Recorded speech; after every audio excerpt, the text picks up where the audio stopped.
Hello, everyone. Thank you for tuning in to another episode of Our 2 Cents on Your Dollars. Today we have James Credo, CFP, Leonardo Chang, MA, CFP, and myself, James Enriquez, MST, CFP, EA. That was a little bit of a different intro. Can you all guess where we're going with this? It's a lot of letters. You don't like alphabet soup? I do. Okay, all right. Yeah, so if you haven't guessed it, today we're going to be talking about professional designations and education and what that means to you. And I figured we'd get started with James Credo since he's the longest standing CFP on this set. Wow. Thank you. Appreciate it. Man, when I first started when I first got hired by my previous firm, it seemed like financial planning was already, well in place in the industry. Because all the marketing materials when you're applying for jobs, all the companies that you're applying at, would describe and define financial planning, and they did such a good job of defining it. And you're thinking, man, yeah, I want to do that. I want to help people solve issues, run some analysis, look at the whole picture, and it sounded like these firms that this was already in place. And they already had the tools in place. The training was there, and you just had to get the job, get the training and experience, and then you're good to go.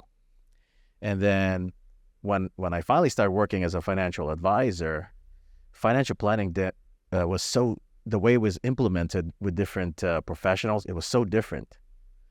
But with my assessment, I felt like it was like all a funnel. You would say, yeah, we're doing financial planning, but it's all funneling to a specific product. And it just didn't feel like that's how financial planning should be. And so, so over time, I would talk to different advisors to talk about, hey, how do you do financial planning? How do you figure out what to tackle first? And I was always getting a different answer. So eventually, I've decided to study for the Certified Financial Planner designation. And I think at that time, you needed 3 years of experience before you can sit down for the exam. And I think at that time, it was recommended that you studied for a year. And that was one of the main reasons why I decided to take that designation. Was I wanted to step back and really understand from the board's perspective, what is financial planning? What does it entail? How do you implement it? What's the foundation? And I also wanted, and it checked off a lot of boxes. I wanted to differentiate myself from other advisors, because even now in our industry, anybody can call themselves a financial advisor. And so I thought, I want the education. I want to differentiate myself. And I also I like the fact that as a certified financial planner, you would be acting as a fiduciary when giving advice to your clients. And so that was the reason why I decided to sit down for the CFP designation. What year was that? I think, oh man, I can't quite remember. I don't know if it was 2014, 2015. Yeah. And when did you become a financial advisor? I became a financial advisor, I believe back in 2007. So you were a good 7-8 years into the business before you became a CFP. Yes. So what were you doing before you became a CFP? Like, how were you advising clients? I know you mentioned something about a funnel. What does that actually look like? Yeah, so in the very beginning, I was just trying to focus on a specific need or strategy or goal that the client was working on. And I didn't really focus as much on the impact of what I'm recommending in regards to the entire picture. And so when I started, and quite frankly, the tools and technology wasn't quite there yet.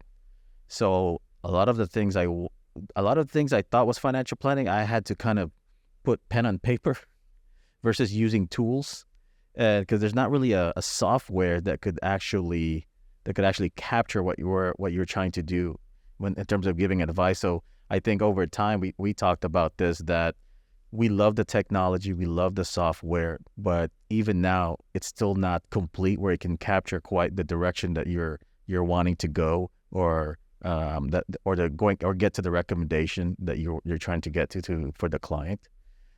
So back then it was a lot of just pen on paper, trying to figure it out so I can present it to the client.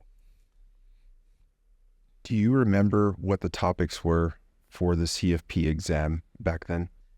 Yeah, as far as I can remember, I keep seeing in my head the 6 key areas of financial planning, which I think was financial position, insurance planning, retirement, education, estate planning, and taxes. I think now there's a lot more there now, but I think those were the 6 key areas that you would actually study for the CFP exam. Okay, so that's exactly 9, Credo. Yes. Well, that was back in 2014-15. Right. You are our most recent CFP professional. Because I'm the youngest, just to clarify. Wow, we had to throw that out there. Okay, thank you.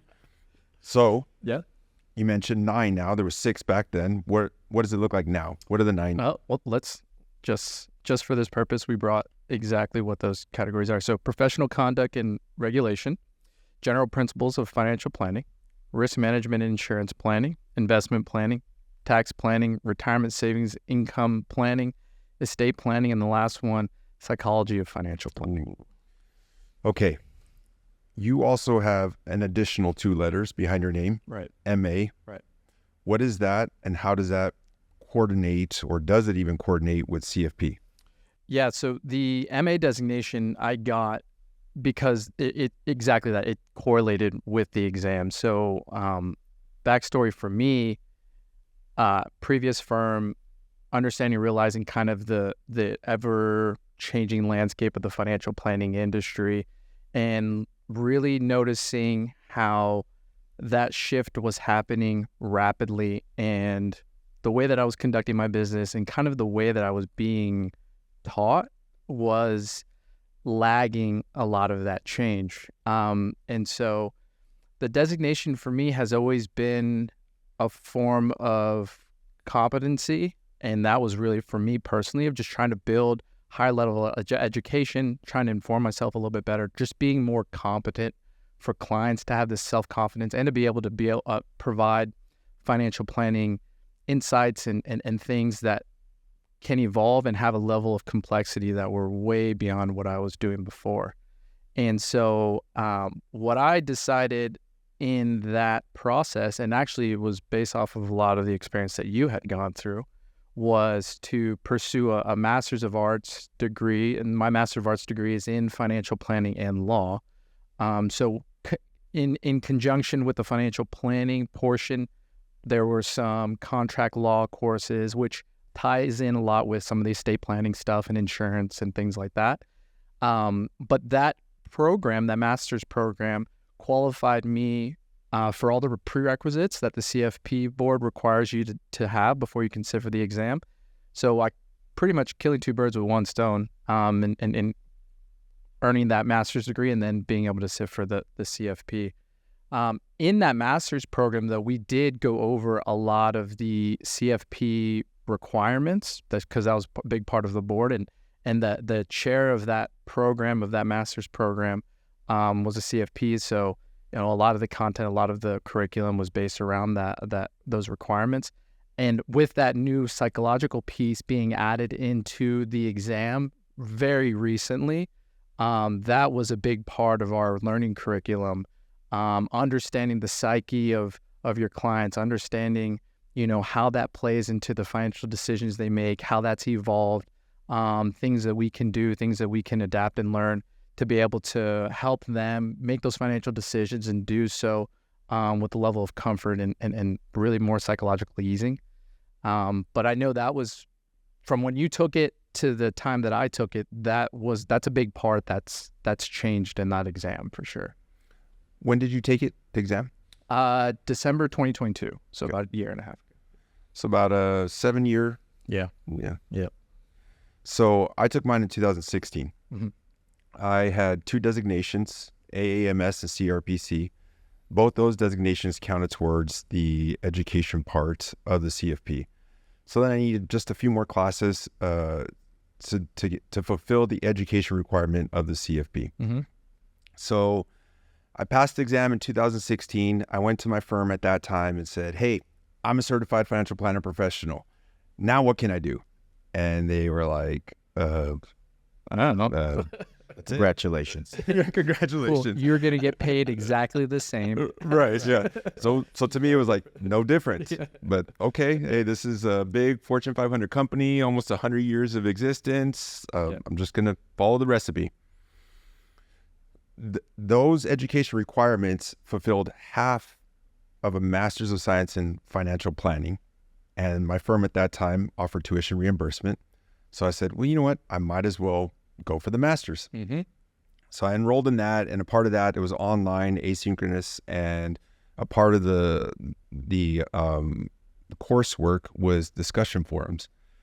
So I'd get to hear what other practitioners around the country were doing, and I felt woefully inadequate. Yeah. Like I was underserving Yeah. clients. I had very similar experience Yep. in that same kind of forum. Exactly. Yeah. Yeah. Which is a good thing, right? Iron sharpens iron. Mm-hmm. So I had a realization. Well, knowledge is useless without application. So I started looking around for a firm that could help me apply some of these things. That's when I joined your team. And then, You're welcome. yes, thank you. Thank you for saving me. Namaste. So started doing some real financial planning with clients, and we do tax planning, even though we're not supposed to give tax advice. But tax planning is a core domain of financial planning. To me, still wasn't making sense. So of course, I would tell a client, I can't give you tax advice. I highly recommend you consult your tax advisor. So they would go to their tax advisor. Tax advisor say, "Hey, that's a financial advising question." Right. Yep. So here the client is stuck in the middle. Yeah. So I said, "Man, there's got to be a way to figure this out." Did what any good millennial would do, started Googling, and I found a blog post from a highly respected individual in our field, and he had a post-CFP certification blog, and in it was a Master's of Science in Taxation. And our firm at that time allowed us to hold that out behind our name. So again, did what any other good millennial would do. Cheapest online MST. Found one. It was online. Not that there's anything wrong with doing it online, but I was curious, like if I really knew and retained all that information. So I decided to sit for the enrolled agent exam, even though my firm at that time didn't allow me to hold myself out as an enrolled agent. Right. An enrolled agent is the highest designation the IRS can give. So I passed it, and that told me that, okay, I was able to retain that information, and now I just have to go apply it. So that was my educational journey. That's how I decided to go after the designations that I have. How did you all come to the conclusion to go after the designations that you have? Yeah, for me, it was really back to something's not right. Okay, everybody's saying financial planning, but at least for me, when I would talk directly with other professionals and kind of get the details in how they implemented it, it just didn't. It wasn't enough for me, and so I thought by getting at least an understanding of the foundation, I could kind of, me, I feel like I have to have my hands in everything. So I felt like I have to recreate financial planning in terms of the way I thought clients would want it delivered. And I was completely wrong. Because as you know, in the beginning, I've always wanted to have so many slides to back up my work. And I thought that's what the consumer wanted. Everything backed up, with beautiful presentations. And now we're trying to marry both worlds, where if a client wants a recommendation, we can deliver it efficiently and quickly. And we're working on making sure that if a client goes, you know what, James, can you show me the work? trying to get that ready too at the same time. But for me, that's what it really was. I just wasn't satisfied with what was being shared and how it was delivered. In the beginning, I was wrong, and I feel like now we're in the right place. But at least for me, that's what it really was. I just wasn't satisfied with what I was seeing and how it was being delivered. You know the old saying, you don't know what you don't know. That was first like 6-7 years of my career, right? And it wasn't until getting into those programs, going into those forums, starting to, educate myself outside of what was provided from a training aspect with my previous firm, that I started to scare the crap out of myself, realizing like, oh my gosh, this is what other advisors and planners are doing for their clients. That lit a fire under me of like, man, I'm charging individuals. I'm playing a part that I believe I'm doing to the best of my capabilities, without really understanding that I'm doing a fraction of what I could be doing. And that had a lot to do with the tools that were being offered and the resources. And I know you had mentioned that was a big issue prior with your firm as well too, just not having the capabilities to do a lot of the stuff that you would like to apply. And at that time, I realized like, okay, I need to figure this out. I need to be able to continue to educate myself and continue to build a level of competency that I felt comfortable saying, hey, you can come to me and I can provide this service for you. And so early on, I felt like having that designation, one, was going to help attract more business. I thought that was going to be a part of it. It's not. It really, really isn't. Because our audience, our clientele, most individuals don't know what the designations mean. They don't know, what they're for. I think they're becoming more educated, definitely. I think the CFP board is doing a better job and now spending money marketing to make sure that the consumer understands what the designation is, the importance of it, how it's applied, why individuals should be seeking it out too. But what attracted to you all to the CFP designation compared to the ABC designation or the WXYZ designation? Because there's so many of them. Right. And you mentioned consumers. So how can they find out what a designation means, or what should they look for? Yeah. Because, I mean, to your point, it all looks the same. Well, at that time, the CFP was the holy grail for financial advisors who wanted to offer financial planning. And from a marketing perspective, I feel like the CFP board did a good job of really marketing that to both the professionals and the consumers. And so it just checked off a lot of boxes for me. One, from a marketing perspective, I thought I could differentiate myself having these marks. Number two, a lot of professionals that took it and passed it described it as a challenging exam. And it covered the whole picture of financial planning. So it gave you a very good base and foundation. And that's why I decided to take it. Yeah. Yeah, you can go on FINRA website. The FINRA website does a great job of providing you professional designations, what they mean, what they provide, the definition behind them, and really kind of give you an idea as far as application and kind of what they're for as well too. So it's a good resource. You have another one? No, I was just gonna say, I think for financial professionals, it really is a journey, because I think this happened to you. You took the exam and you're all excited. You want to implement. Where's the new tools? Is there a box somewhere of financial planning tools now that I've got the marks that you have the keys to that no other advisor at your previous firm had access to?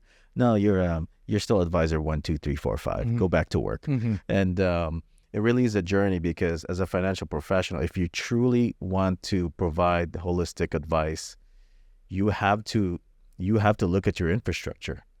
You've got the marks, but does your firm actually have the infrastructure and support for you to deliver this type of service? And if not, you might you're actually just probably, you have the marks and it's mainly for marketing. Mm-hmm. And, and kudos to you, because everybody needs to make a good living, and kudos to you if that helps your business. But if you're the type of professional that you want to do comprehensive, holistic financial advice, you have to find the time to analyze your situation. Are you in a place where you can do that? Right. And for consumers, it's tough too, in my opinion. And I think that's why a lot of our clients come from referrals from their friends, families, and other professionals. But I feel like as a firm, we have to be ready. If a consumer comes in and says, James, what kind of software do you guys have to deliver, financial planning? Like, how do you actually implement it? Because I feel like if a consumer actually would ask that when they interview financial professionals, I think they might be surprised in what they see. So. In what way? Expand on that, please. Well, for me, I feel like I see a bunch of just hypotheticals. This is your situation. This is your risk tolerance. This is what the S&P 500 does in a 3, 5, 10-year time frame. And if you invest a certain amount of dollars over time, and those are good things to have, but I think it needs to be more customized, and actually real concrete examples specific to the client. This is the tool that we use for business valuations. This is the tool that we use for tax planning. And Mr. and Mrs. Client, we have your tax return up, and this is what it looks like, and this is what it could look like in the future. And sometimes it's not a tool. It's because the tools can't capture it, and we're just writing things on paper. So that's what I mean. It's actually tough for the consumer. There has to be still a level of trust. But if the consumer wants to do a little bit more digging, I feel like maybe those are the questions that they should ask them. Hey, show me how do you help your clients? Yeah. It's one thing to have the knowledge. It's one thing to have designations, but can you actually apply it? Right. So to your point, whenever we were doing tax planning, it was very manual. Mm-hmm. Yeah, I know how to read a tax return. I know what the implications are if I change this number right here, but it was all manual, time consuming. So how many people are you really going to get to help like that? And then of course we had financial planning software, but you would have to change something over here. So it flows through over here. Right. But that new software we have where you can just change it all right here and see real time makes us so much more efficient and helps us apply that knowledge that we learned in our designations. Yeah. The other thing I'd add is the continued education even after the designation, right? Because you can start working with a professional and you see that they do have that top level designation. But if they're not continuing to educate themselves because we talked about it before, how this environment is constantly changing. We're going to get a significant change possibly in the next couple of years with tax law. And if these individuals aren't continually educating themselves, staying up to date on those changes, continuing to understand what the new laws are, especially from a tax perspective, and those changes, then that's a serious issue. And that can be a problem long term as well. Yeah, I think that's an interesting point that people should be aware of. So all these designations come with continuing education requirements. Some have greater CE requirements than others. A couple of designations I have are actually self-certified. So you have to be able to show proof if ever questioned, but in the umpteen years that I've had it, I've never had that. Whereas some are a little bit more rigorous, and the CE sponsors actually reporting. Yeah. So is that something that people should be aware of or mindful of when evaluating credentials? And if so, what are some other things that they should be mindful of? Man, I completely forgot about that. I have confidence in you that you are taking all of these exams. Appropriately taking them. Unfortunately. I mean, they're so there's so many designations now, all over the place, and it is getting harder to navigate for the professional and the consumer. You know, which one is the most important for what I'm looking for, and it's challenging, but I think both sides have to be a little bit more educated. Yeah. You know, you gotta look up, what is the specificities of that designation. What does it accomplish for the professional? What is the focus? All that good stuff. I think people should also be aware of the fact that some require just a payment or a self-certification that they have the experience requirements. Right. Don't even have an exam. Right. That FINRA website you're talking about spells some of that out, or even have links to the sponsoring organization, which I think are very helpful. Wow. Yeah. Some even have disciplinary actions of their professionals. I just think all that's Right. Oh yeah, all that's point. important. Yeah, all that's important. Yeah. So, any other designations, professional goal or educational goals from any of you all that you want to go ahead and share with everybody now? Because you know what they say. Wow. Yeah. Put it right on the spot. Exactly. Oh no, that Because they comes with say- accountability. Right. Which you're more likely to achieve. Right in front of our clients. That's right. I heard you, James. You said you're going to take that. You still have one designation. He pointed that out. I didn't. You know, I'm all about aesthetics, and I love seeing 3 designations. So I would like to take the AEP and then the enrolled agent designation that you have. Okay. So, What's AEP? accredited estate planner. Okay. Yeah.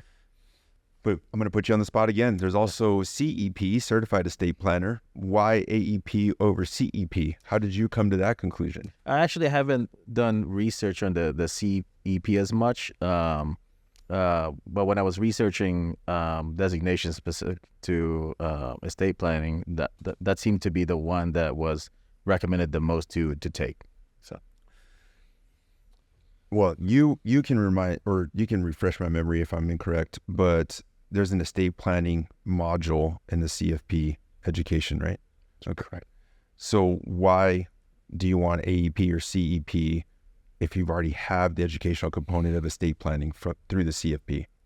yeah, the on the CFP, I thought it gave you a broad brush, and I feel like with the AEP, it's going to give you a little bit more details, especially with our current clients that we're working with charitable giving and estate planning is becoming more and more of an issue and a goal, and so it becomes more and more important, for me to have a deeper dive and ongoing education on those type of cases.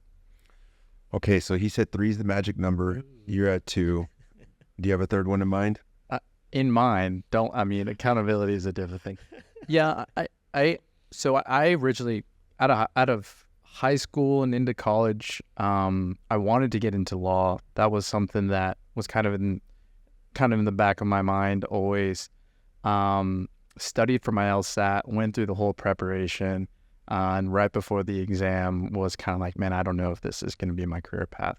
But with my master's, with the master's program that I took, and law being a part of that from a contractual aspect, a lot of that intrigued me, and I got kind of a little bit of an itch, kind of just to dive a little bit deeper from that perspective, and it ties into a lot of what we do when it comes to estate planning, when it comes to insurance contracts, when it comes to different pieces and different areas that are tied in on a regular basis of what type of planning strategies we kind of implement as well too.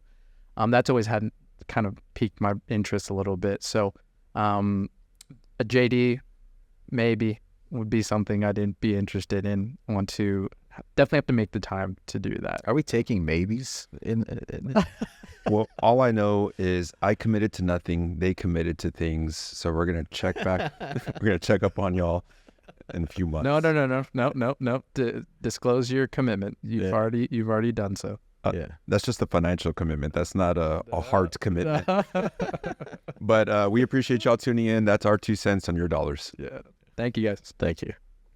The opinions voiced in this podcast are for general information only and are not intended to provide specific advice or recommendations for any individual. To determine which strategies or investments may be suitable for you, consult the appropriate qualified professional prior to making a decision. There is no assurance that the techniques and strategies discussed are suitable for all investors or will yield positive outcomes. The purchase of certain securities may be required to effect some of the strategies. Investing involves risks, including possible loss of principal.